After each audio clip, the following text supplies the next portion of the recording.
Good afternoon. This is Brian Shannon speaking from Alpha Trends Blogspot. Today is June 13th. It's a Tuesday, and the market has just finished up.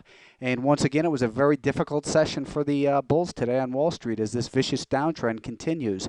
I've been stressing the high risk nature of the market here and suggesting that the best position for a lot of people was cash. And certainly, if you were in cash today, it sure beat being long this market. And if you're more aggressive, obviously, you want to look at shorting opportunities. Today, in particular, though, I thought that we were going to see a lot higher volatility as we took out those lows and tested the low from October of last year, which on the Qs was $27.33. I thought maybe taking that low out might bring a little flush in the market. We would see some volatility and then potentially a turn. I thought we saw that volatility early on this morning with all this activity in here, and what I was looking at was a 2-day downtrend line and had gotten long as it broke above this high. It made this higher high for the day and got stopped out with a small loss in there. Once again, proving to anyone who attempts the job, the toughest job on Wall Street, again, is that of a bottom picker. I think what we have to look at right now in terms of where a potential turn may come is actually on this 3-day downtrend line that we see here from last Friday, where we had seen the resumption of the downtrend after Thursday's strength, a continuation of that yesterday, and again the big volatility in here today. And I'm not measuring volatility necessarily by the VIX index, or as CNBC would seem to have you believe, volatility means the market's being down. But rather the back and forth action in the market today. We saw a lot of choppy trading in there, and I believe it was George Soros that I like to quote on this, that volatility peaks at turning points and diminishes as the trend becomes established. Well, we've had a very low volatility sell-off, yesterday and Friday. There's not a lot of volatility in there, but today we saw big volatility, again leading me to believe that we're probably close to a turn, but again, there's no technical evidence of that yet.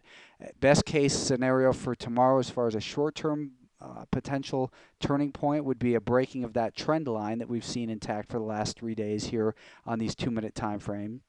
Each bar that is representing 2 minutes worth of data, and then also breaking above the high that was made about 1:30 or so this afternoon, or closer to 2 p.m. Eastern, and then again around 3:30 this afternoon. And those highs were at $37.61. I think getting above there potentially has it could be a catalyst for some short covering and maybe some sidelines cash coming in, and maybe a little bit of relief rally from this persistent downtrend that we've been in. Again, though, guilty till proven innocent. I've been stressing this ever since the market broke down, and that is, since a month or so ago.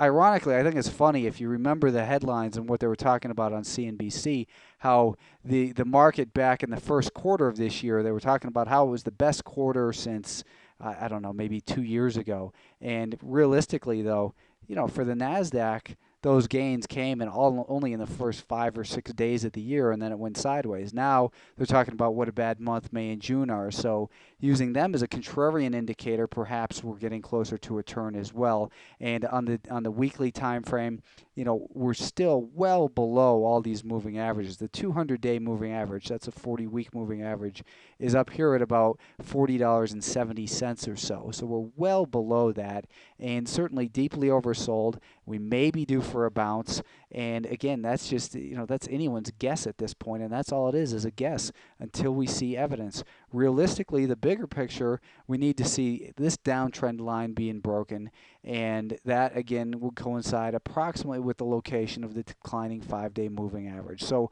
all but scalpers ought to be looking for that is, only scalpers ought to be looking for a bottom in here. And I'm going to tell you, I lost money trying to pick a little turning points in here today. Fortunately, I keep my share size small and my stops very tight, and that's what I've been suggesting you do as well. Hopefully you've been doing that if you are looking for a turn in here. But again, I was fighting the tape. I freely admit that there is no evidence of a turn in this market, so we have to continue to be very, very careful. There's no such thing as down too much, compared to what? Not compared to what the next guy's willing to sell at. One thing that gives me a little bit more hope maybe for this market is that now the S&P 500 has come down to this uptrend line as well. And this is an uptrend line that's been intact, that started late in 2004. And trend lines by no means are an excellent source of support. However, a lot of people look at them, so they tend to be fairly decent support levels when we do have a movement down towards there. And then, of course, we've got, if a rally may bring us back, who knows where. Let's take it one step at a time and see if this market can find support first. Another thing I was looking at, and certainly not a reason to buy, but from those lows to the recent highs, the market is now retraced almost an exact 1/3 or 38.2%, which would be approximately, and I didn't draw these in right on the exact low and exact high. So somewhere in this level where we're at right now is where the 1/3 retracement comes in on the spiders. So again, the market remains very high risk, very high risk. No reason to go in there and get aggressive on the long side. We've got all kinds of things blowing up. Gold continues to get, slammed in here, and all those nice profits that people had are, pretty much very, very quickly disappearing for the year, actually, in gold after, what's been the biggest rally in many, in a couple decades. So a lot of carnage in the market, no matter where you're looking. There's really no safe haven right now. The only safe haven, again, is cash, and cash is not trash. Cash is a position.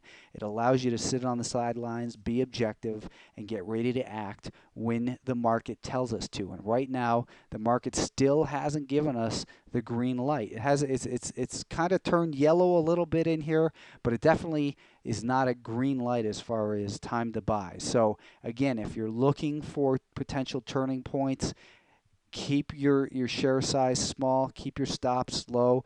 Yeah, you're not going to be able to make as much money, but it's better than continuing to get chopped up on the downside, trying to pick bottoms here, and look for very short-term opportunities on the short side as well. I may or may not be back with another video this afternoon. Depends on what I see, and actually, if I did, it would probably come around 10 p.m. Eastern. So you might want to check back then. I'm not making any promises, but thanks again for visiting my blog. If you're looking at this for the first time because of the nice link that Charles gave me from the Kirk Report. You make sure you look around, take a look at some of these videos from the past, and see how I like to look at the market, see if it fits with your style. And I invite you to come back each day. Again, my name's Brian Shannon. If you're seeing this anywhere else other than on my blog, there's a lot more information on my blog that I don't post in other areas, such as YouTube or Google videos. So be sure to check my blog at alphatrendsblogspot.com. Thanks again for your time, and have a great evening.